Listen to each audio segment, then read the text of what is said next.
তো এখন এসছি ফিশ ফ্রাই ভাজতে। ফিশ ফ্রাই না, ফিশ ফিঙ্গার।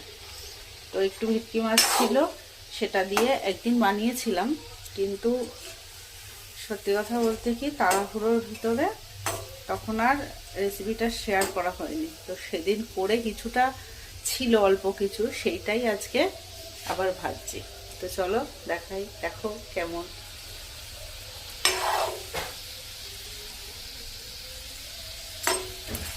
এইটা ভাজা হচ্ছে, আর এইগুলো ভাজা হয়ে গেছে। এই যে টিফিন বক্সে এইগুলো ভাজা হবে। এটা রেডি। এই যে কড়াইটা, এইগুলো বেঁচে যাওয়া, কেননা আগে একদিন হয়েছিল, এইগুলো একটু বেশি হয়েছিল বলে রেখেছিলাম। এই তো এখন কিন্তু বেশ রাত হয়েছে, এইগুলো ভেজেই আমরা ডিনারটা করব। সবাইকে গুড নাইট।